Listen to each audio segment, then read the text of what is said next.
sekarang ada research di dunia barat sana bahwa cinta itu sebenarnya ya, pada saat seseorang jatuh cinta, di dalam tubuh jasmaninya memunculkan satu reaksi-reaksi kimia tertentu. Ya, dan menurut jurnal ini yang saya baca, seseorang biasanya ya, dia merindukan reaksi-reaksi kimia yang muncul di dalam tubuhnya ini. Pada saat Anda melihat pasangan Anda, ya, maka rasa cinta itu muncul berupa atau dalam bentuk munculnya reaksi-reaksi kimia tertentu di dalam jasmani Anda, dan yang Anda cintai sebenarnya, yang Anda inginkan adalah bahwa Anda menginginkan reaksi-reaksi kimia tersebut. Anda tidak menginginkan pasangan Anda. Anda merindukan reaksi-reaksi kimia di dalam tubuh Anda tadi. Reaksi-reaksi kimia yang bisa memberikan kenikmatan pada Anda, kenyamanan, kepuasan pada Anda. Inilah yang Anda rindukan dan inilah yang Anda cari-cari. Tetapi seperti halnya reaksi kimia di dalam hal apapun ya, pada saat tubuh ini terkena infeksi ya, atau tubuh jasmani ini terkena reaksi-reaksi kimia yang tidak dikenalinya, yang aneh, biasanya tubuh jasmani ini mempunyai kekuatan untuk membangun imunnya sendiri, antibodinya sendiri ya, sehingga akhirnya untuk beberapa saat setelah mengalami reaksi kimia tadi, tubuh membangun antibodi dan akhirnya kebal. Rasa cinta hilang. Kebal. Pasangan Anda pada saat Anda melihat pasangan Anda, reaksi kimia itu sudah sebenarnya masih ada, tapi tubuh Anda sudah membangun antibodi sehingga Anda kebal terhadap apa yang Anda lihat itu tadi. Inilah mengapa biasanya cinta antara laki-laki dan perempuan tidak berlangsung lama. Ada yang ketawa di sebelah kiri saya. Benar. Nah, bagaimana menurut Dharma? Bagaimana menurut Abhidhamma? Apakah apa yang ditemukan oleh para ilmuwan yang berkaitan dengan reaksi-reaksi kimia tersebut benar adanya? Nanti kita akan lihat bagaimana sebenarnya bahwa cinta itu yang muncul adalah satu reaksi dari batin kita yang menginginkan perasaan-perasaan tertentu untuk tetap berada di dalam batin kita. Jadi kita tidak benar-benar menginginkan kebahagiaan buat pasangan Anda, pasangan kita, pasangan Anda maksud saya. Saya salah kalau menggunakan kita. Karena kalau saya menggunakan kata kita berarti saya ikut, saya nggak ikut-ikut. Nah, mari kita lihat penyebab perselingkuhan. Anda di dalam mencoba memahami perselingkuhan dan penyebabnya, Anda bisa Google dan Anda akan bisa menemukan banyak penyebab. Misalkan kebutuhan untuk mencari variasi dalam kehidupan seksual, atau mungkin dikarenakan sulit untuk menolak godaan yang ditawarkan oleh lawan jenis, atau marah terhadap pasangan, Anda udah mulai bosan terhadap pasangan, atau mungkin tidak lagi bisa mencintai pasangan Anda, atau Anda kecanduan alkohol ataupun obat-obatan, atau karena seringnya hidup terpisah. Anda bisa menemukan berbagai alasan menurut psikologi modern kenapa seseorang itu berselingkuh. Tetapi berbagai alasan yang kita temukan di dalam ilmu-ilmu psikologi modern seperti yang saya cuplik di dalam layar tersebut, semuanya ini hanyalah bersifat kebenaran konvensional. Kebenaran konvensional ini artinya apa? Artinya kebenaran-kebenaran yang hanya merupakan hasil kesepakatan saja. Belum tentu kalau Anda berselingkuh disebabkan oleh sebab yang nomor satu. Mungkin Anda bisa disebabkan oleh sebab yang nomor dua. Atau setiap orang mungkin bisa mempunyai sebab-sebab perselingkuhan yang berbeda. Betul. Tetapi di dalam Dharma, di dalam Abhidhamma, setiap kali perselingkuhan muncul selalu saja disebabkan oleh hal yang sama. Kalau seseorang berselingkuh sudah pasti disebabkan oleh apa yang disebut di dalam Dharma, bahasa palinya adalah awijja atau ketidaktahuan, dan tanha atau nafsu keinginan. Awijja dan tanha, ketidaktahuan dan nafsu keinginan adalah jenis energi di dalam batin kita yang tidak mengetahui bahwa hidup ini adalah penderitaan. Ya, nanti akan saya uraikan awija itu apa. Diberi perumpamaan di dalam kitab-kitab bahwa awija itu seperti halnya katarak. Kalau seseorang yang matanya terkena katarak, maka orang tersebut tidak akan pernah bisa melihat objeknya dengan jelas. Inilah awija. Selama ada awija, maka realitas yang sebenarnya tersembunyi. Kita tidak mampu melihat realitas yang sesungguhnya. Tanha adalah nafsu keinginan, sangat mudah untuk dipahami. Bagaimana awija dan tanha ini bekerja? Didorong oleh awija, ya, menganggap bahwa ada seorang wanita yang cantik atau seorang laki-laki yang ganteng. Anggapan seperti ini muncul karena didorong oleh energi batin yang disebut awija atau ketidaktahuan, ya. Kemudian menginginkan untuk berselingkuh dengan dia.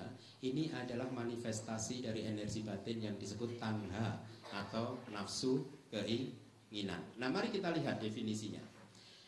Awija dan tanha. Awija, ketidaktahuan, definisi yang diberikan di dalam kitab Abhidhamma, ya. Artinya kalimat berbahasa Pali tersebut adalah ketidaktahuan akan penderitaan. Kita tidak tahu bahwa berselingkuh itu hanyalah akan memberikan penderitaan. Tidak mengizinkan energi batin yang mempunyai kekuatan untuk mengetahui, untuk melihat, dan yang menembus karakteristik sejati dari 4 kebenaran mulia untuk muncul, dan membuatnya tetap terpendam, tertutup, dan terbelit. Pada saat ada kebijaksanaan, sebenarnya selingkuh itu tidak baik, hanya akan memberikan penderitaan buat saya dan juga mungkin buat pasangan saya. Tetapi secepat kilat kebijaksanaan itu masuk terbenam lagi dikarenakan awija tadi. Awija akhirnya menghalang-halangi kebijaksanaan untuk mendominasi batin ini. Kemudian dari kitab Dhammasanggani yang lain, ketidaktahuan akan masa lalu ini disebabkan oleh awija. Kita tidak tahu betapa di masa lalu sebenarnya kita sering sekali melakukan kesalahan-kesalahan yang sama, dan selalu saja kita harus memetik buah karma buruk kita. Kita lupa. Anda semua sudah mengalami kehidupan ini berkali-kali. Sudah banyak sekali kesalahan-kesalahan yang kita lakukan di masa lalu, ya, dan kita melupakannya. Atau kita tidak mengingatnya, kita tidak tahu dikarenakan adanya awija. Atau kita tidak tahu akan masa depan. Kita tidak tahu betapa perselingkuhan adalah karma buruk, dan karma buruk hanya akan menghasilkan penderitaan di masa depan. Atau kita tidak tahu dua-duanya, tidak tahu masa lalu, tidak tahu masa depan, beranggapan bahwa kehidupan ini hanyalah satu kali saja dan pantas untuk kita nikmati, kita rayakan, karena setelah kita meninggal dunia sudah tidak ada lagi kehidupan ini, ya. Atau juga kita tidak mengerti kondisi khusus dari kemunculan sesuatu. Kenapa nafsu-nafsu ini muncul? Nafsu Anda muncul karena ada sebabnya.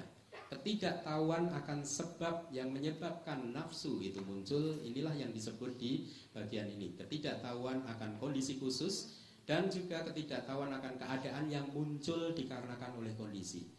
Anda tidak tahu efek apa yang diciptakan oleh nafsu keinginan. Ketidaktahuan ini dikarenakan masih adanya awija, masih adanya ketidaktahuan di dalam arus kesadaran kita. Nah, mari kita lihat selanjutnya. Sifat alamiah, kita harus mampu merealisasi, ya, bahwa segala fenomena di dalam kehidupan ini adalah tanpa inti yang sejati, tanpa diri. Semuanya berlangsung sesuai dengan hukumnya masing-masing, berlangsung sesuai dengan hukum sebab akibat.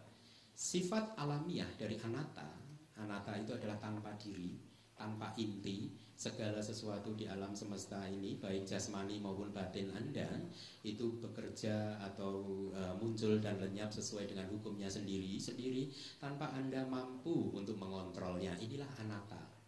Disembunyikan oleh kepadatan dari fenomena. Kepadatan dari fenomena ini adalah seperti yang Anda lihat saat ini. Anda sedang melihat Bante Keminda, ya.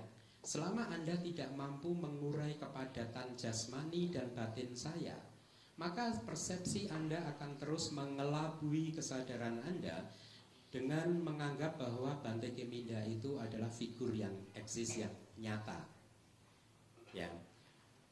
Sebenarnya tidak ada yang disebut Bante Keminda, betul? Yang ada hanyalah Pancaskanda.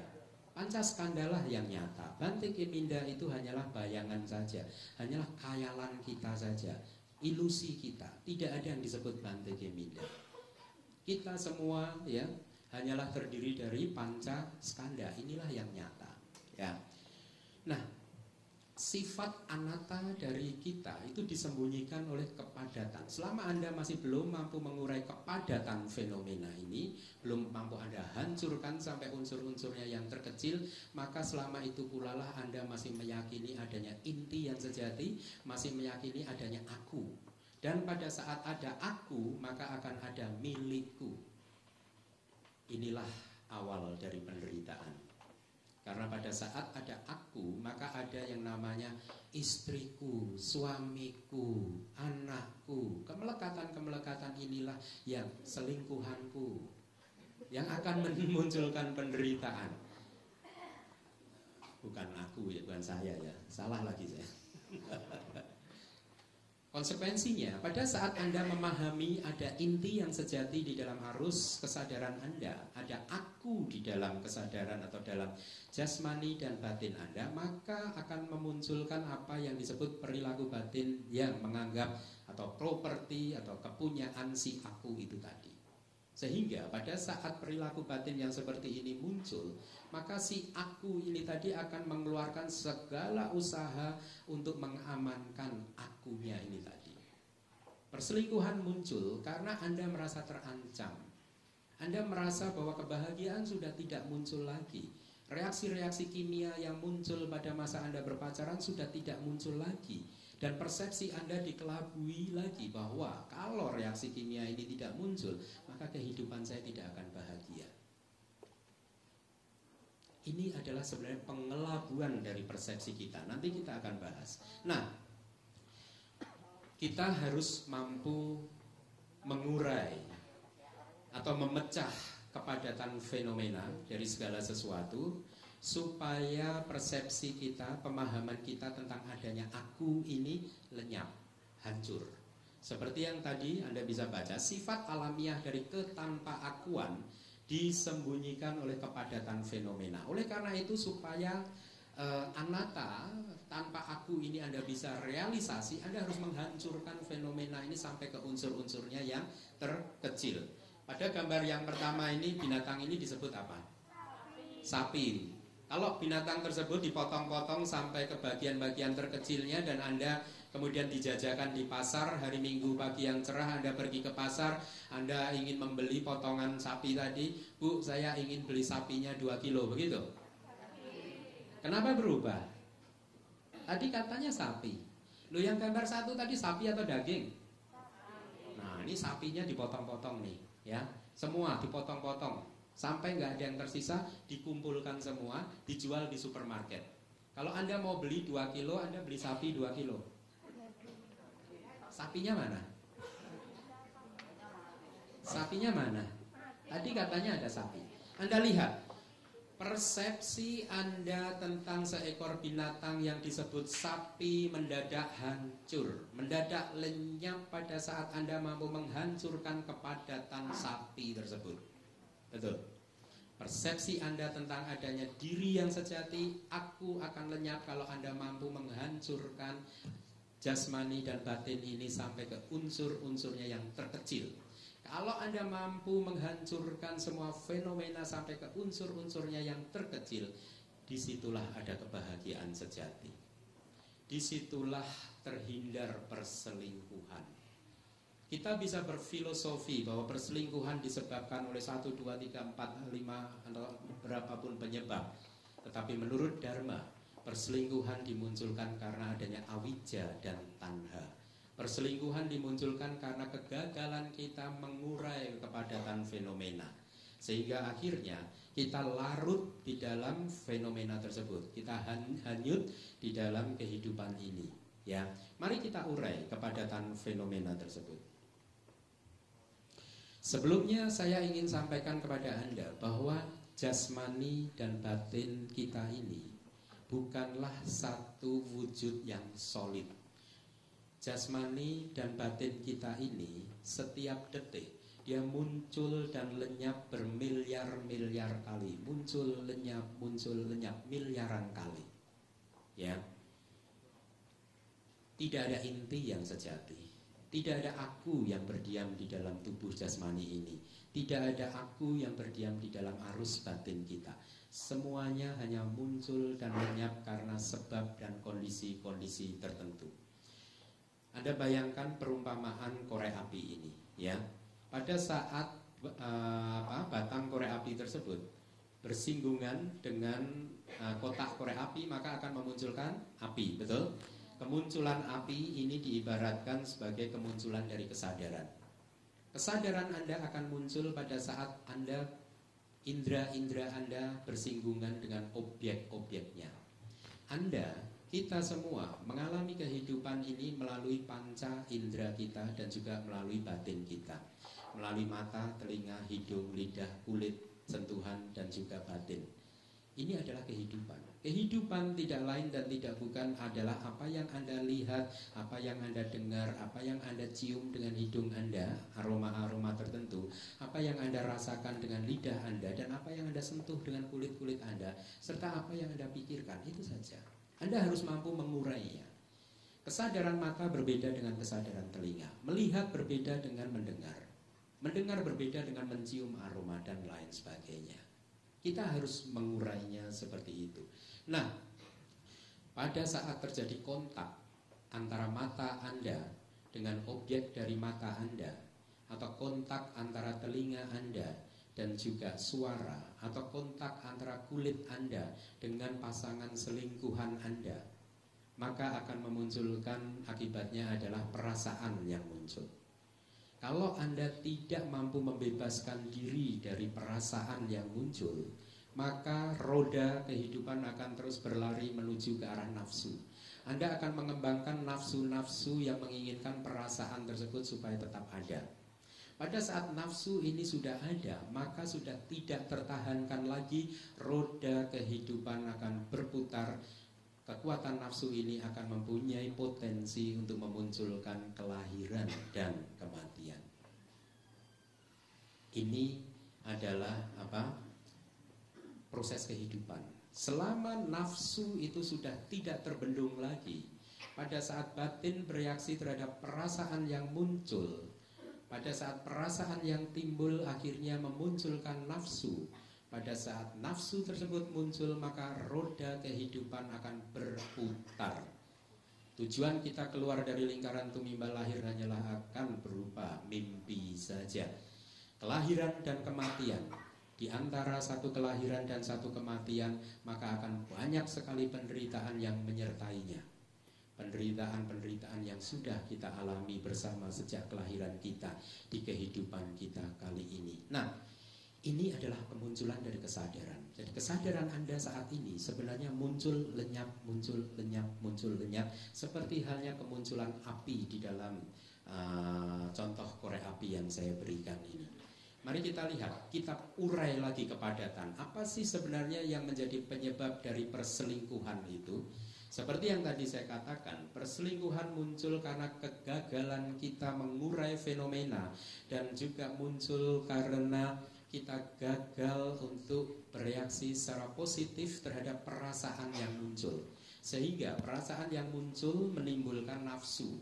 Bukannya yang seharusnya perasaan apapun yang muncul seharusnya menimbulkan atau memunculkan kebijaksanaan.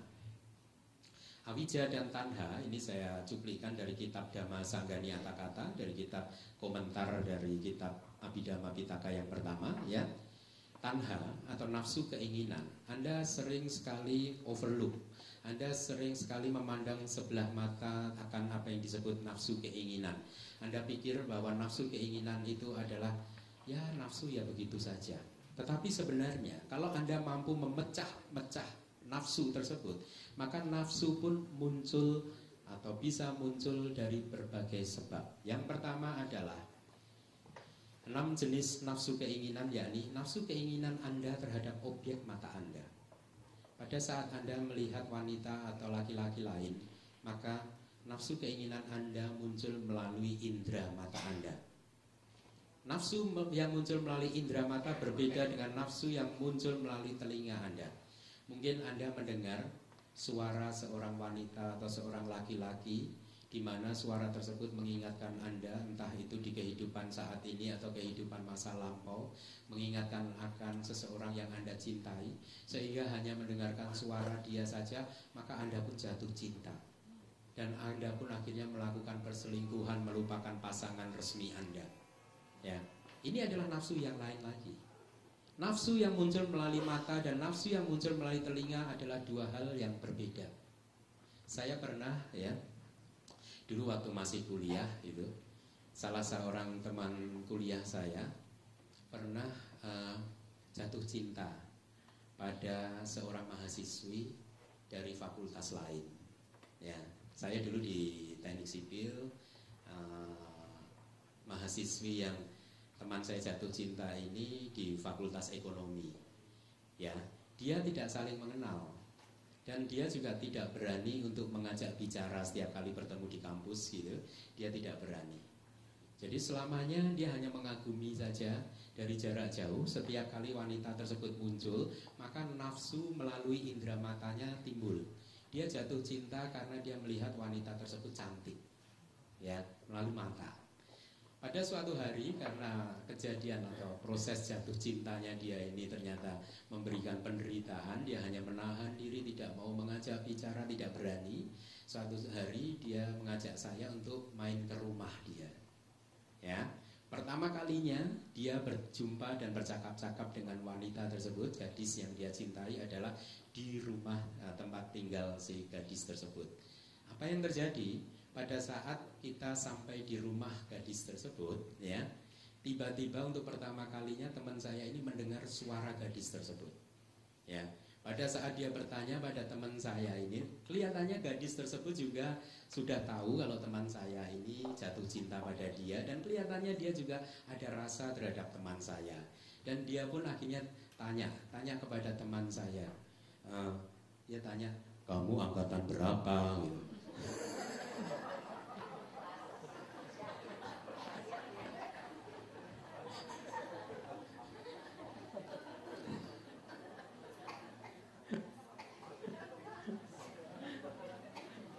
Apa yang terjadi? Ilfil.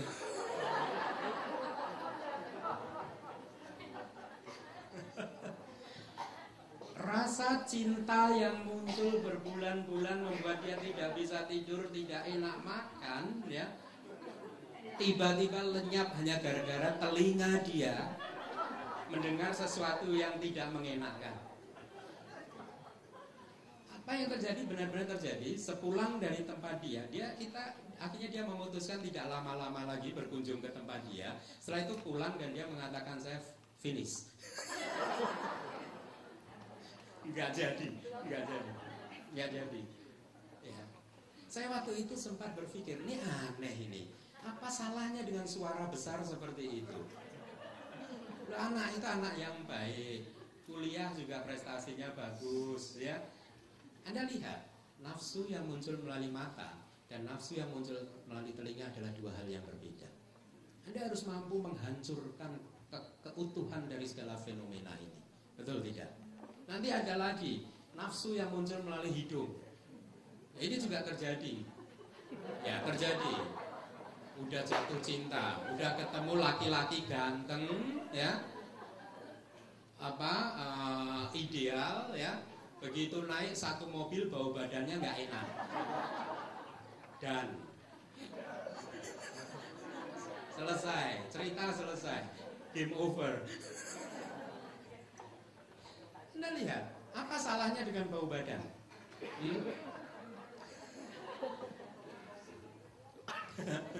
Atau bau mulut, ya. Anda lihat nafsu Anda tidak, it's not worth to be clung to. Betul nggak? Nggak pantas untuk dilekati. Karena nafsu Anda itu tidak reliable. Anda tidak bisa menggantungkan pada nafsu Anda, karena nafsu Anda selalu berubah-ubah. Kalau Anda sudah tahu karakteristik dari nafsu ini, maka Anda bisa menghindari perselingkuhan. Betul tidak? Bahwa perselingkuhan belum tentu akan memberikan hasil berupa kebahagiaan. Seorang laki-laki ya yang ingin menikah dengan dia selalu berpacaran, dan setiap kali dia jatuh cinta sama wanita, ya, setiap kali dia jatuh cinta sama wanita dan dia ingin menikahinya, dia selalu minta izin papahnya.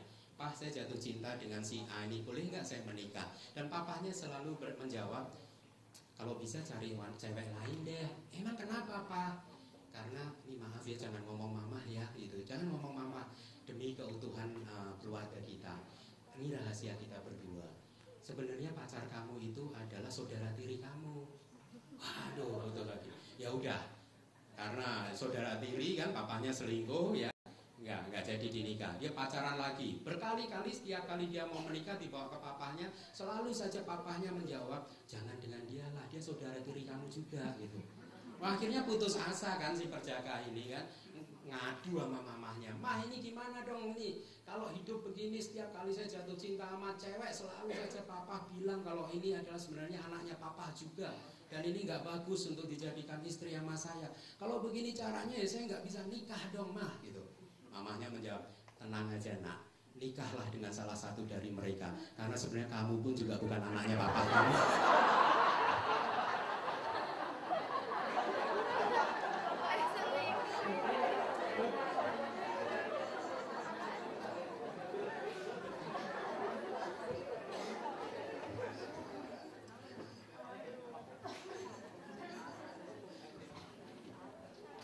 Tahu nggak?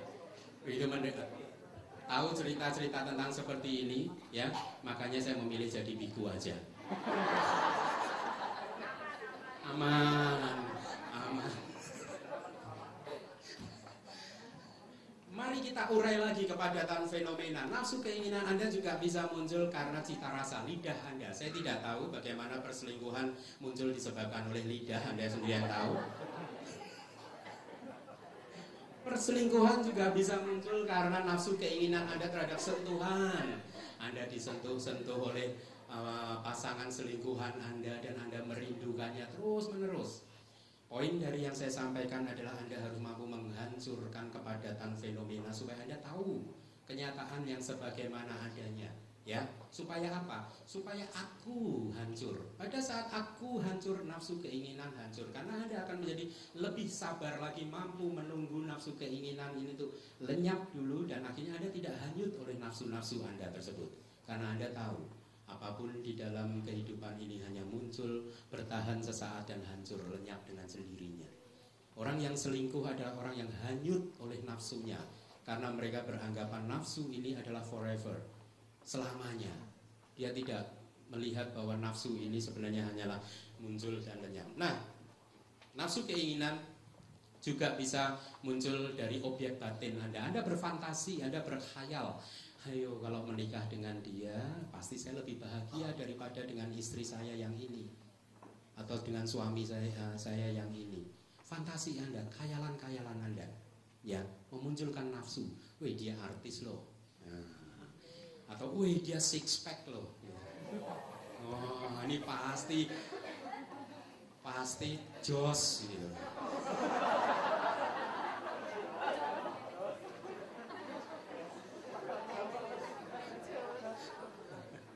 Ya. Kemudian nafsu juga bisa dihancurkan lagi, diurai lagi. Kalau tadi 6 jenis nafsu, maka kita urai lagi menjadi 18 jenis nafsu keinginan. Sekali lagi, kalau Anda merasakan kesulitan untuk mengikuti uraian abidama saya, ya, jangan salahkan saya. Saya kesini dengan mengajarkan abidama ini karena panitia menghendakinya. Tetapi benar, seperti apa yang dikatakan oleh panitia, kita harus mencari sesuatu yang berbeda, dikupas dari sisi abidama, karena abidama adalah kebenaran tertinggi, berlaku untuk semua siapa saja. Kebenaran konvensional, oh perselingkuhan disebabkan karena jarang berkumpul, jarang ini hidup terpisah, bla bla, konvensional. Semua orang bisa mempunyai sebabnya masing-masing. Semua orang bisa mempunyai sebabnya sendiri-sendiri. Tetapi kebenaran hakiki ini pasti, kalau Anda berselingkuh pasti disebabkan oleh ini. Siapapun. Oleh karena itulah maka abidama disebut sebagai kebenaran puncak, kebenaran hakiki, ya. psikologi modern, bukannya kita merendahkan psikologi modern, seringkali ya hanya bisa menyembuhkan penyakit kejiwaan, penyakit psikologis kita hanya sesaat saja. Selama kita tidak memberi penanganan sampai ke akar permasalahannya, maka problem kehidupan, problem psikologis, problem kejiwaan akan terus muncul. Karena seringkali nasihat-nasihat tersebut hanya bersifat seperti painkiller. Anda pusing, minum Panadol, pusingnya hilang, besok pusing lagi.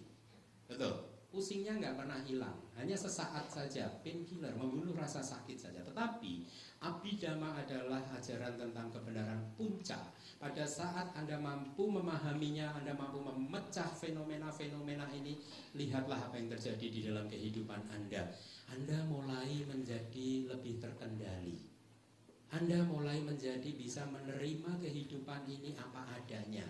Tidak mempunyai banyak keinginan, tidak mempunyai reaksi-reaksi yang negatif dikarenakan kita gagal atau kita hanyut dan tersapu oleh arus dari nafsu kita. Nah, untuk mempersingkat waktu, 18 jenis nafsu keinginan bisa dari keenamnya itu tadi dibedakan lagi ke dalam model atau tipe kemunculannya. Yang pertama adalah 6 nafsu tadi bisa muncul berkaitan dengan keinginan Anda untuk menikmati kepuasan-kepuasan indera Anda. Pada saat teman saya jatuh cinta, dia sebenarnya ingin menikmati jatuh cintanya itu dari matanya saja. Dia ingin melihat cewek yang fakultas ekonomi tadi terus, dia ingin lihat terus. Tapi begitu tahu kamu angkatan berapa, hancur cintanya. Hancur karena telinganya. Ya. Jadi nafsu yang berkaitan dengan kepuasan indera, bisa juga nafsu tersebut muncul karena kelanggengan, disertai oleh pendapat atau pandangan kelanggengan. Setiap kali orang berselingkuh, mereka pasti nafsu tersebut disertai oleh pandangan salah tentang kelanggengan. Seolah-olah bahwa dengan berselingkuh, dengan berganti pasangan, dia akan mendapatkan kebahagiaan selamanya. Kebahagiaan dengan pasangan yang baru ini pasti akan menjadi kebahagiaan sampai kakek nenek selamanya. Pada saat pemikiran tersebut muncul, maka jenis nafsu yang muncul adalah nafsu yang disertai oleh pandangan keliru tentang kelanggengan. Atau nafsu juga bisa muncul dikarenakan adanya pandangan keliru tentang kehancuran. Udahlah, nggak apa-apa. Ini jatuh cinta, habis itu tinggal. Cinta satu malam. Ini adalah pandangan nafsu cinta yang disertai oleh pandangan salah tentang kehancuran. Selanjutnya bisa ditambah lagi, diurai lagi menjadi 13 jenis nafsu keinginan yang masing-masing berkaitan. Kalau 18 nafsu tadi diurai lagi menjadi 2, yakni berkaitan dengan objek internal, objek di dalam tubuh Anda sendiri, fantasi-fantasi Anda, konsep-konsep Anda, atau berkaitan dengan objek eksternal. Jadi 18 nafsu keinginan dikalikan 2 menjadi 36. Objek eksternal itu artinya Anda ingin menikmati, mata Anda ingin melihat objek luar, telinga Anda ingin menikmati suara dari pasangan selingkuhan Anda, dan seterusnya. Ke-36 jenis nafsu bisa diurai lagi menjadi 108 jenis nafsu keinginan, yakni masing-masing dari 36 nafsu keinginan ini dibedakan menjadi 3. Sesuai dengan masa lalu, Anda berkhayal, dulu saya bahagia dengan dia, sekarang saya menikah dengan orang lain, dan dia belum menikah. Saya bisa selingkuh dengan dia karena dulu saya bahagia. Atau bisa berkaitan juga dengan masa depan. Pasti kalau menikah dengan dia nanti masa depan menjadi cerah. Atau juga bisa berkaitan dengan masa sekarang. Yang pasti sekarang ini dia bisa merawat saya dengan lebih baik, memberikan sensasi-sensasi yang lebih kuat dibandingkan pasangan, istri atau suami saya sendiri, ya. Maka Anda lihat bahwa nafsu keinginan Anda, nafsu untuk menikmati kepuasan-kepuasan indera ini harus Anda pecah-pecah, masing-masing berbeda, sehingga Anda bisa melihat bahwa sebenarnya fenomena ini kosong, muncul lenyap. Nafsu yang muncul melalui mata berbeda dengan nafsu yang muncul melalui telinga, dan seterusnya. Penyebab perselingkuhan, ya. Didorong oleh awija tadi, ketidaktahuan, serta nafsu-nafsu keinginan akan memunculkan kemelekatan dan akhirnya roda paticca samuppada, sebab musabab yang saling bergantungan, roda kehidupan akan berputar terus menuju ke kelahiran kembali. Nafsu Anda mempunyai kekuatan untuk mempertahankan kehidupan Anda, sehingga Anda akan jadi semakin sulit untuk bisa keluar dari lingkaran tumibal lahir. Atau kelapukan. Kelapukan itu apa sih? Lapuk, usia tua, decay. Saya melihat banyak yang sudah lapuk juga di sini. Termasuk saya. Ya nggak apa-apa, kita harus akui bahwa kita sudah melapuk terlalu jauh. Ya, ini adalah kebijaksanaan. Ya, marana, kematian. Ya. Setiap kali ada kelahiran, di situ ada kematian. Setiap kali ada kelahiran, maka akan muncul penderitaan, kesedihan. Berpisah dengan orang yang Anda cintai, bertemu dengan orang yang tidak Anda sukai. Akan muncul juga ratap tangis, Anda menangisi nasib Anda. Muncul juga penderitaan jasmani, KDRT. Lah orang katanya KDRT itu kan muncul dari dua orang yang saling mencintai, toh? Benar nggak? Katanya saling cinta, kok ada KDRT? Berarti nggak saling cinta ya? Penderitaan batin, makan hati. Ini suami pulang malam terus, istri pulang malam terus. Ya. Apa ini sukanya ngabis-ngabisin uang, pulang malam terus mabuk lagi kalau udah pulang malamnya uangnya habis. Suaminya nggak mau kalah, mama juga. Tiap hari ngabis-ngabisin uang, pergi ke salon terus. Kan mana ada wanita yang pergi ke salon tiap hari, hanya menghabis-habiskan uang, menghambur-hamburkan uang. Wanita-wanita yang lain paling ke salon 1 bulan sekali, mama ini tiap hari. Istrinya bilang, "Papa tahu nggak, Pak? Mama itu tiap hari ke salon itu supaya mama itu kelihatan cantik di mata papa." Kan demi papa juga. Suaminya bilang, "Mama juga tahu nggak, papa ini tiap hari mabuk itu supaya mama juga kelihatan cantik."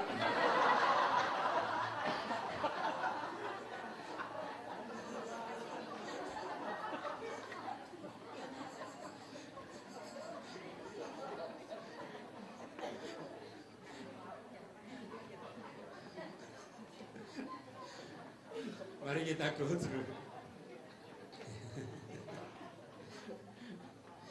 Putus asa. Penderitaan yang muncul di antara kelahiran dan kematian adalah itu. Setiap kali ada kelahiran, pasti ada kematian. Dan di antara kelahiran dan kematian akan muncul berbagai jenis penderitaan.